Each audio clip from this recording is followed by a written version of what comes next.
조선의 내시, 궁궐 그림자 속 삶. 왕을 가장 가까이에서 모신 사람들, 그들의 숨겨진 이야기. 1장. 조선의 궁궐 그리고 내시의 등장. 조선의 궁궐은 철저한 규율 속에서 움직이는 또 하나의 작은 세계였습니다. 왕과 왕비, 후궁이 함께 지내는 공간에서 가장 중요한 원칙은 외간 남자는 절대 출입 금지였습니다. 하지만 궁궐은 거대했습니다.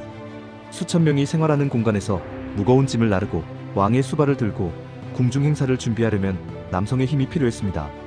그러나 왕실 여인들의 정절을 지키고 혈통을 보호하기 위해서는 일반 남성을 들릴 수 없었죠. 이 모순을 해결하기 위해 등장한 이들이 바로 내시, 혹은 황관이라 불린 사람들입니다.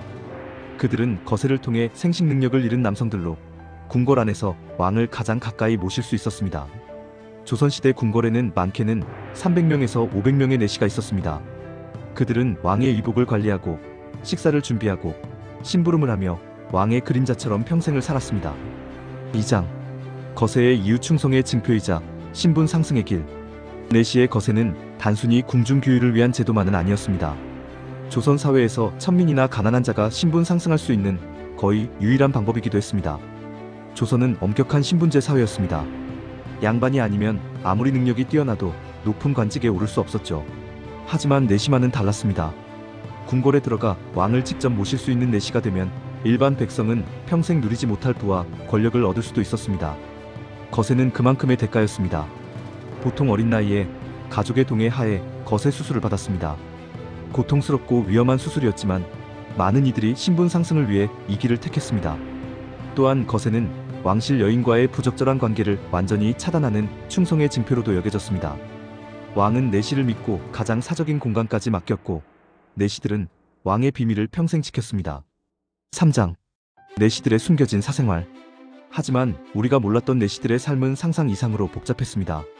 거세로 인해 생식 기능을 잃었지만 그들 중에는 가족을 꾸리거나 양자를 두는 경우도 많았습니다. 내시들은 결혼도 하고 집도 사고 재산도 모았습니다. 특히 왕의 총애를 받는 내시는 엄청난 부를 축적했죠. 궁궐 밖에서는 부와 권력을 이용해 사치를 누린 내시들도 많았습니다. 조선 후기에는 내시 부패가 사회 문제로 번지기도 했습니다. 왕을 가까이에서 모시며 온갖 정보를 들을 수 있었던 그들은 정치적 음모의 중심에 서기도 했습니다. 세조 때 내시 엄자치는 왕의 신임을 등에 업고 권력을 휘둘렀고 연산군 때 내시 김처선은 왕의 폭정을 부추기며 백성을 괴롭혔습니다. 광해군 때는 내시들이 정치에 깊이 개입해 조정을 어지럽혔죠. 반면 충성스럽고 의로운 내시들도 많았습니다. 선조 때 내시 김계시는 왕을 보필하며 평생 청렴하게 살았고 정조는 자신을 지켜준 내시들을 평생 신임했습니다. 4장. 사라진 내시의 흔적. 조선의 마지막 내시는 1960년대까지 존재했습니다. 1910년 일제강점기에도 순종을 모시는 내시들이 남아있었고 광복 후에도 일부 내시들은 창덕궁에서 생활했습니다.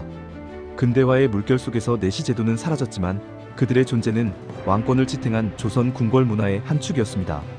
500년 조선 왕조 동안 수만 명의 내시들이 왕을 모시며 평생을 바쳤습니다. 오늘날 경복궁, 창덕궁을 걸을 때 들려오는 나직한 발소리. 어쩌면 그것은 왕을 위해 평생을 바친 내시들의 발자취일지도 모릅니다.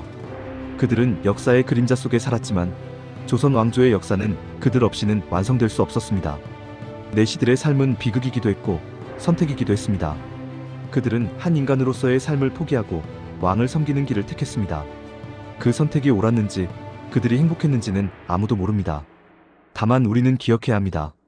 조선 궁궐의 화려함 뒤에는 이름 없는 내시들의 헌신이 있었다는 것을.